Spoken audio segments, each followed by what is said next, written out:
The city never felt like home. Not really. I used to think it was the noise, the endless rush of people weaving through streets like ants, all busy with their own invisible wars.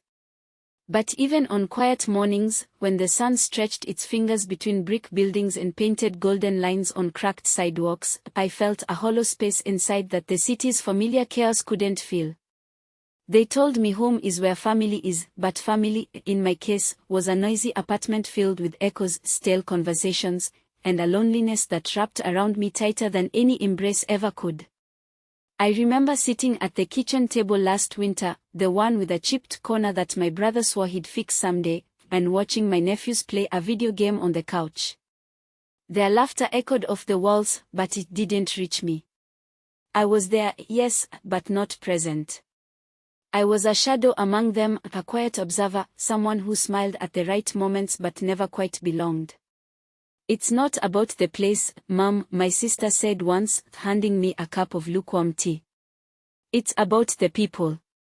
But the people felt like strangers. I was surrounded by family, yet I felt invisible, like a forgotten photograph tucked into a drawer. One evening, flipping through a travel magazine left on the coffee table, I stumbled on an article about a small village in Tuscany. The pictures were beautiful: narrow cobblestone streets, terracotta roofs glowing under a soft sun, olive groves stretching into the horizon.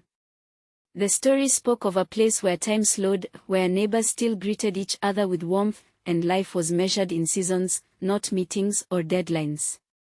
I closed the magazine and sat back, the scent of the tea still lingering, and for the first time in a long while, I felt a flicker of something unfamiliar: curiosity. A yearning. Could there really be a place where I might belong, where the word home didn't feel like a lie?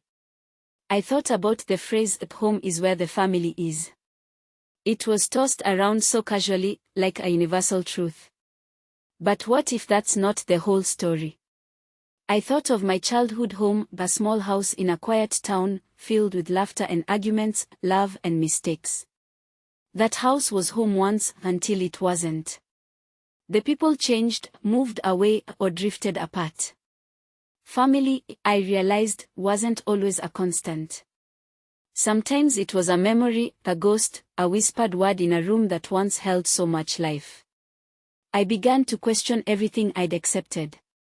The city, with its bright lights and endless noise, was supposed to be where I built my life, where we all built ours. But I felt adrift, like a boat untethered in a vast sea.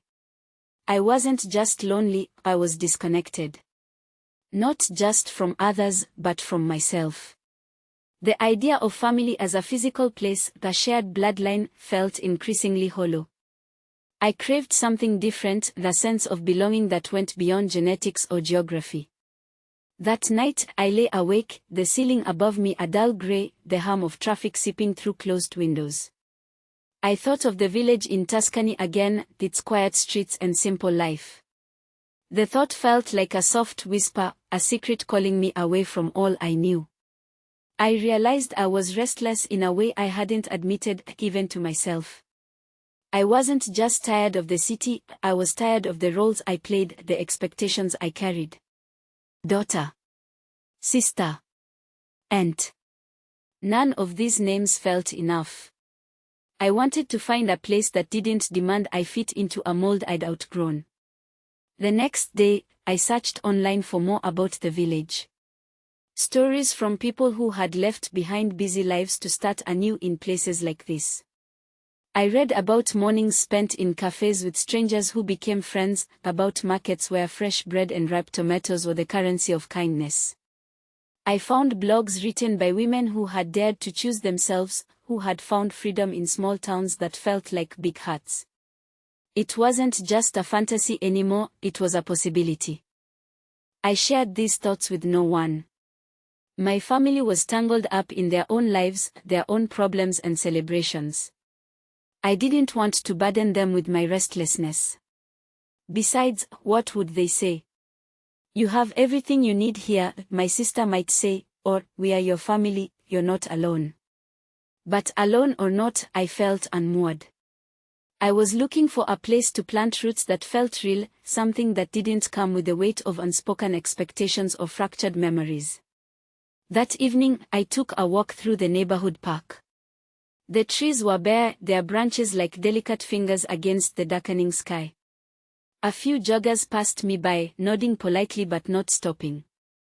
I sat on a bench, pulling my coat tighter around me, and let the cold seep into my bones. I thought about belonging, about how it's not just about being near people, but about being seen, understood, accepted without explanation. I had ached for that my whole life, but it had always felt just out of reach. I thought back to moments when I had felt truly alive, the summer spent in a countryside cottage with a friend's family, the smell of wild herbs and sun-baked earth filling the air, a winter evening by a fire, sharing stories with strangers who became companions, a quiet morning watching birds flit between branches, the world holding its breath. Those moments were rare but precious, and they weren't tied to any one place or person.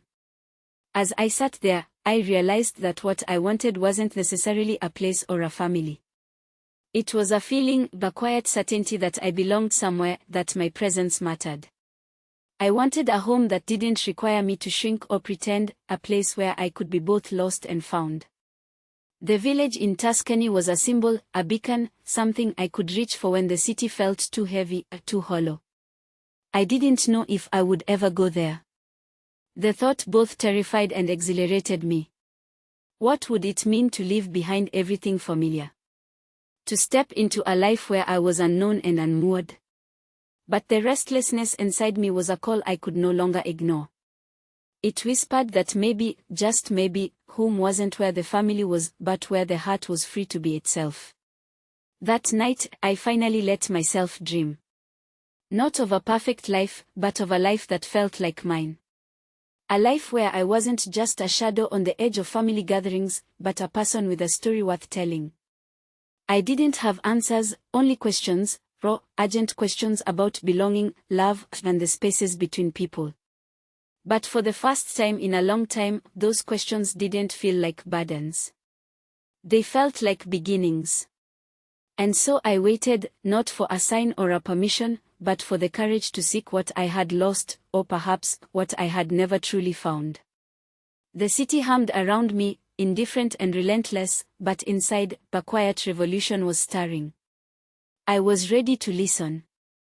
The decision didn't come in a grand moment of clarity or a sudden epiphany.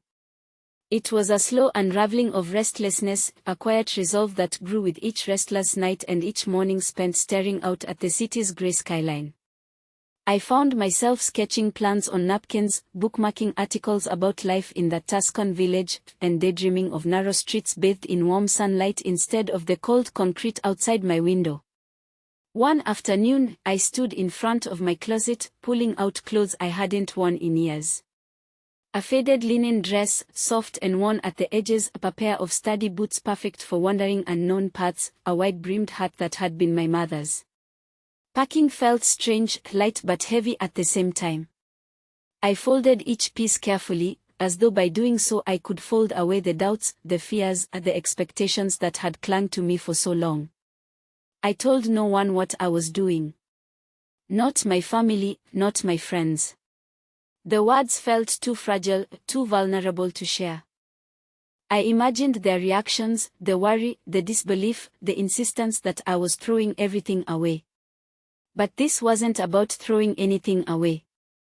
It was about starting over, about finding something I'd never had, a place to call home on my own terms. I made a list, the kind of practical to-do list that grounded me when my thoughts spun too fast. Arrange for someone to water the plants. Notify my landlord I'd be leaving. Cancel my gym membership.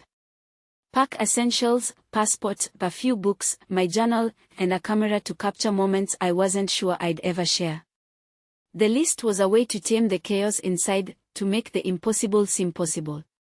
The morning I finally booked my ticket, the sun was just rising, casting a soft pink glow over the city. My hand trembled as I clicked the confirmation button. It was real now. I was going. The flight was in 2 weeks, enough time to tie up loose ends, to say the goodbyes I could manage without unraveling. Yet, I didn't call anyone to tell them. I didn't want their voices to fill the quiet corners of my apartment with questions I wasn't ready to answer. Over the next days, I moved through the city like a ghost, packing, sorting, closing doors I wasn't sure I'd reopen. I gave away books I thought I'd never read again, donated clothes that no longer felt like me. Each act was a shedding of old skin, a step toward freedom. Friends stopped by, curious about my sudden absence, but I smiled and said I needed some time, that I was figuring things out. It was true, but it didn't capture the full truth, that I was stepping into the unknown. The night before I left, I sat on the windowsill of my apartment, looking out at the city lights twinkling against the dark sky. They looked like stars fallen to earth, distant and cold. I thought about the life I was leaving behind, the familiar faces, the worn routines, the weight of unspoken disappointments. I thought about the village, with its sun-drenched hills and slow rhythms, and felt a flicker of hope. Maybe there, I could find what I'd been searching for. When morning came, I packed the last of my things, locked the door behind me, and slipped the key under the mat. I left a note for the landlord explaining my departure and took one last look at the empty apartment that had been my home and my prison. The taxi ride to the airport was quiet, the city blurring past the windows like a fading memory. At the airport, the air was thick with anticipation and strangers' voices, a hum of movement that was both overwhelming and exhilarating. I clutched my ticket, a small slip of paper that held the promise of a new life. Checking in, I felt a strange mix of fear and freedom. The woman behind the counter smiled kindly, unaware of the journey I was about to begin. On the plane, I chose a window seat, watching as the city shrunk beneath me, its grid of streets and buildings giving way to clouds and endless sky. The hum of the engines was steady, a lullaby that quieted the turmoil inside me. I closed my eyes and let myself imagine the village, the cobblestones, the scent of olive trees, the warmth of a sun that didn't burn but embraced. Arriving was like stepping into a dream. The air smelled of earth and herbs, a scent so different from the city's exhaust and concrete that it made me breathe deeper, as if I'd been holding my breath for years. The village was smaller than I'd imagined, its charm simple but profound. Narrow alleys twisted between stone houses with faded shutters, and flowers spilled from window boxes in bursts of color. I found a modest pension near the village square, run by an elderly couple who greeted me with gentle smiles and a kindness that felt almost foreign. The room was small but cozy, with a window that opened onto a street where children's laughter echoed and neighbors exchanged greetings. For the first time in a long time, I felt a flicker of belonging. That evening, I walked through the village, my footsteps light and tentative. The rhythm of life here was different, unhurried, deliberate. I passed by a bakery where warm bread scent mingled with the fading light, a tiny cafe where old men played cards and sipped espresso. Strangers nodded as I passed, their eyes curious but welcoming, as if they sensed I was searching for something too. In that moment, I realized this was more than a place. It was a chance to redefine home, to untangle myself from the roles and expectations that had held me captive. It wasn't just about leaving the city or family behind, it was about choosing a new way to live, one that honored my own needs and dreams. The nights were quiet, the stars brighter than I'd ever seen. I sat on the small balcony, the cup of tea warming my hands, then let the silence wrap around me like a bomb. I didn't know what tomorrow would bring, or how long I would stay, but for the first time, the idea of beginning again didn't feel like a threat. It felt like hope. In the days that followed, I began to settle into the village's slow pace. I learned the names of shopkeepers, the rhythm of market days, the way the light shifted over the olive groves. Each small ritual grounded me, stitched me into the fabric of a community that was both foreign and familiar. I wasn't just passing through, I was arriving. I called a local language school and signed up for classes, eager to understand the melodies of this place. I wandered through vineyards, tasted fresh cheeses and honey, and listened to stories shared by neighbors who had lived here their whole lives. I was becoming part of something new, not because I had family ties, but because I chose to belong. Yet, even as I embraced this new life, I felt the pull of the past. Memories flickered at the edges of my days, my sister's voice, the laughter of my nephews, the city streets where I had once dreamed of escape. I didn't know if I was running from something or toward something, but I knew this journey was mine alone.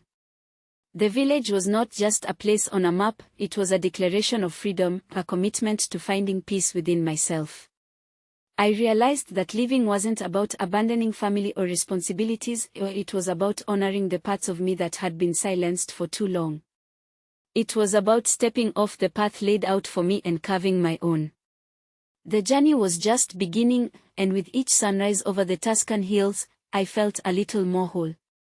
The village began to weave itself into the fabric of my days, thread by thread, in ways I hadn't expected.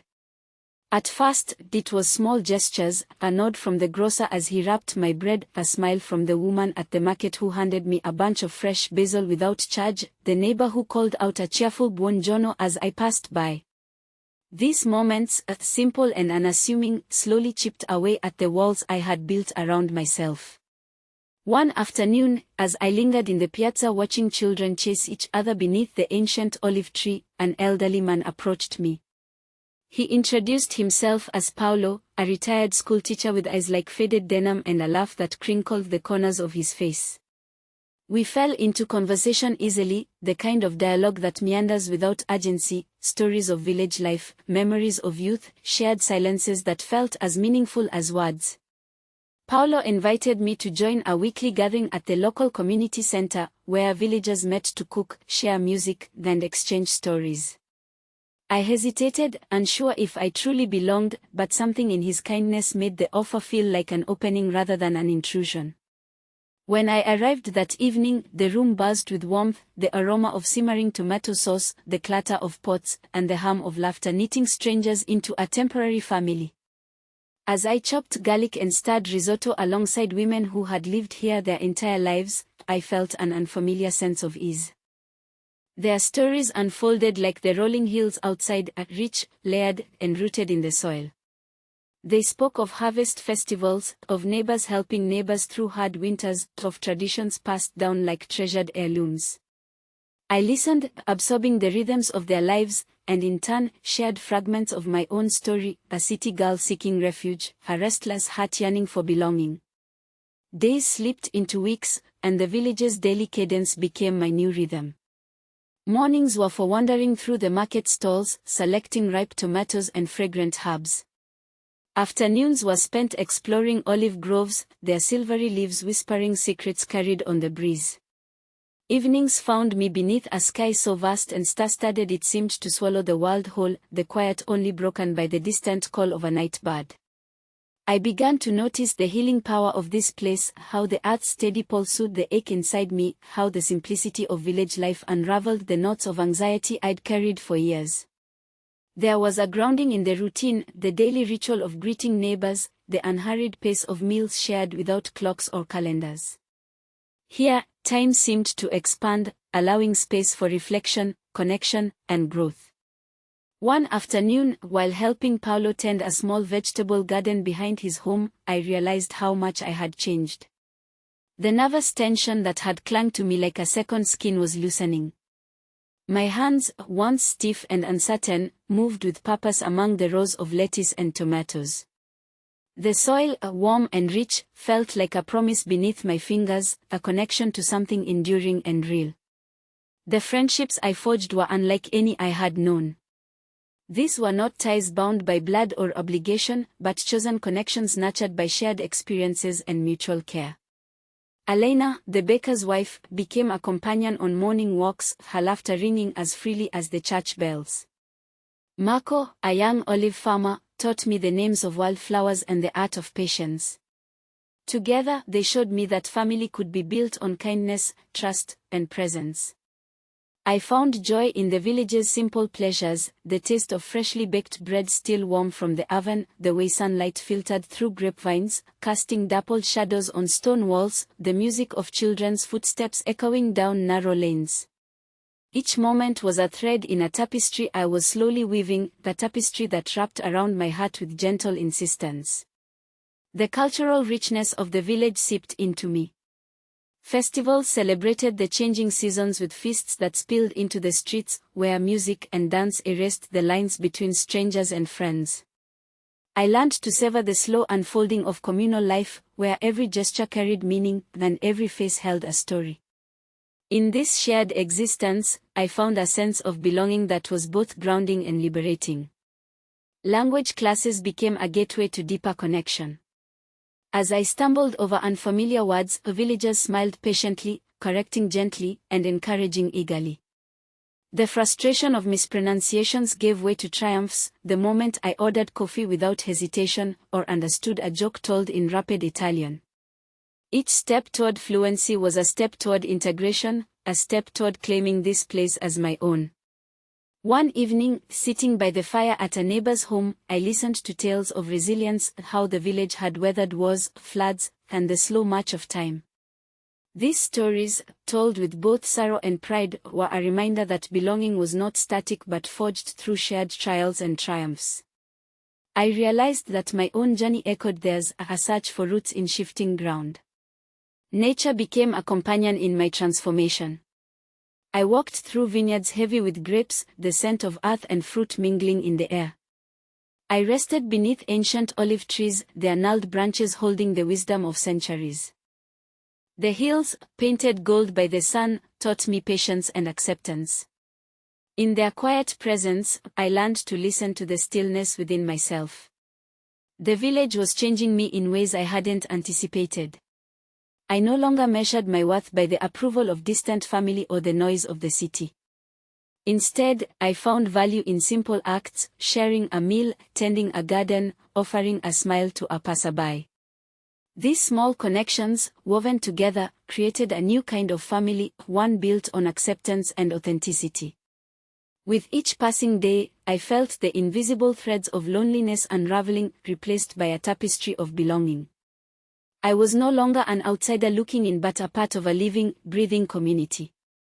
The village had become my home, not because of tradition or blood, but because of choice and love. In this place, I discovered that home was not a fixed point but a journey, a continual unfolding of connection, growth, and acceptance. It was found in the faces of new friends, in the rhythms of daily life, and in the quiet spaces where the soul could breathe. Here, I was learning to be whole again, embraced not by what I had left behind but by what I was becoming. Late one afternoon, as the golden light softened the village's edges, I found myself sitting on the worn stone steps of the church, the quiet hum of daily life swirling around me. The warmth of the sun on my skin contrasted sharply with the cool knot tightening in my chest. I had received a message from my sister earlier that day, a simple "thinking of you" that stirred a cascade of memories and emotions I hadn't fully faced since leaving. I pulled out my phone and scrolled through old photos, family gatherings filled with laughter and tension, birthdays marked by awkward smiles, holidays where I felt like an outsider despite the crowd. I realized then how complicated belonging could be. Family wasn't a place of unbroken bonds or constant closeness, it was threaded with fractures, silences, and unspoken wounds. The saying, "blood is thicker than water," felt both true and painfully insufficient. As I watched villagers pass by, greeting each other with familiarity, I thought about my own past, the years I had spent trying to fit into roles that never quite fit me. Daughter, sister, aunt, titles that came with expectations I struggled to meet. I recognized now that family, in its traditional sense, had often felt like a cage rather than a sanctuary. Yet, the instinct to belong, to be loved and accepted, was as deep as breath itself. That evening, as twilight settled over the hills, I sat with Paolo and a few others around a rustic wooden table, sharing a simple meal. The conversation drifted to the meaning of home and family. Paolo spoke softly of his own children, scattered across distant cities, and the bittersweet nature of connection stretched thin by time and distance. Family, he said, is as much about choosing to hold on as it is about letting go. His words lingered with me long after the plates were cleared and the candles burned low. I began to understand that belonging was not solely defined by proximity or shared blood, but by the willingness to embrace both closeness and separation, acceptance and imperfection. It was a dance of holding on without suffocating, of loving without conditions. In the quiet of my room that night, I journaled the tangled feelings that surfaced: grief for what was lost, hope for what could be, and a growing acceptance of myself amid it all. I wrote of the village's gentle embrace, the friendships that felt like lifelines, and the spaces where I could breathe freely. I acknowledged the pain of distance from my family, but also the freedom in redefining what family meant for me now. Messages from home arrived sporadically, each one a thread connecting me to a past life. I read them without urgency, letting the words wash over me without holding too tightly. I realized I could love my family without being bound by their expectations or definitions. I could carry their memories with me while carving out a new sense of self. One afternoon, walking along a sand-dappled path through the olive groves, I paused to watch a pair of birds weaving effortlessly through the branches. Their flight was a reminder that connection need not be constant to be real. Sometimes, distance and time deepen the bonds rather than sever them. I thought of my sister's message again and felt a quiet peace settle within me. The village had taught me that home was not a static place but a fluid state, a mosaic of relationships, memories, and moments of grace. It was found in the laughter shared over meals, the comfort of a friend's presence, and the acceptance of oneself beyond old wounds. Here, I was learning to reconcile the ideal of family with the reality of my own journey. I began to reach out in small ways, sending postcards to my siblings, sharing snapshots of sunlit streets and blooming gardens. I wrote letters filled with honest reflections, expressing both love and the need for space. These gestures, though modest, were bridges between two worlds, the one I had left and the one I was building. In the village, I found a community that welcomed me not for my past or lineage, but for who I was becoming. They showed me that chosen family, forged through shared kindness and understanding, could be as real and sustaining as any I had known. This revelation was both liberating and humbling. One evening, as the village gathered for a festival beneath strings of twinkling lights, I stood among them feeling both connected and free. The music swelled, and children danced with abandon, their joy a balm to old scars. In that moment, I embraced the fullness of belonging, a tapestry woven from threads of acceptance, love, and the courage to be myself. I realized that I was not breaking away from family but expanding its definition. Family was no longer confined to bloodlines or geography, it was a living, evolving presence shaped by choice and grace. This understanding brought with it a quiet strength, a clarity that I carried with me as I faced each new day in this place I now called home. The morning light poured through the shutters, casting long, golden beams across the terracotta tiles of my small kitchen. The village was waking up, the distant clatter of shutters opening, the soft murmur of conversations weaving through narrow alleys, the scent of freshly baked bread drifting from the bakery down the street. I stood by the window, sipping a cup of strong coffee, feeling a warmth inside that had nothing to do with the sun. I was home. It wasn't the home I had left behind, filled with familiar faces and strained silences, but it was mine. Here, between olive groves and ancient stone walls, I had found a place where I belonged, not because of blood or obligation, but because of choice and love. I had built a life rooted in acceptance, in shared laughter and quiet understanding, in moments both ordinary and profound. The village had become more than a refuge, it was a community of hearts woven together by kindness and trust. I greeted neighbors by name, stopped to chat with the baker about his latest batch of focaccia, and shared evening meals with friends whose stories intertwined with mine. These connections were the threads that held my life together, a tapestry richer and more vibrant than I had dared to imagine. There were mornings when I wandered through the market, selecting ripe tomatoes and fragrant herbs, the colors and scents a feast for the senses. Afternoons found me tending a small garden, my hands deep in soil that promised growth and renewal. Evenings were for music and laughter, for dancing beneath a sky so vast and star-studded it seemed to hold all the dreams I had once thought lost. I had come to understand that home was not a fixed place but a feeling, a sense of belonging that blossomed from acceptance, presence, and love. It was found in the warmth of a shared meal, the comfort of a friend's embrace, the quiet moments when the heart felt seen and safe. Here, I was no longer a shadow on the edges of family gatherings but a vibrant part of a living, breathing community. Though miles away, my family remained a part of my life, their presence gentle and steady like a distant lighthouse. I had learned to balance love and boundaries, to cherish the memories and connections without allowing old wounds to define me. Our conversations were fewer but more honest, filled with understanding rather than expectation. I had reclaimed my voice, speaking my truth with courage and grace.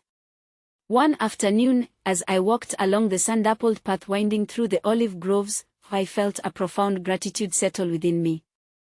The journey here had been neither simple nor swift, marked by moments of doubt and fear, but also by resilience and hope.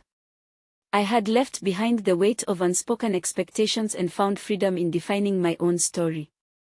In the village square, children played beneath the ancient olive tree, their laughter a melody that echoed through the streets. I paused to watch them, remembering my own childhood, the longing, the loneliness, the search for a place to belong. Now, I saw reflected in their joy the promise of belonging I had discovered for myself. That evening, beneath strings of twinkling lights, the village gathered for a festival celebrating the harvest. Music filled the air, and the scent of roasted chestnuts mingled with the crisp autumn breeze. I joined in the dance, my steps light and sure, my heart full.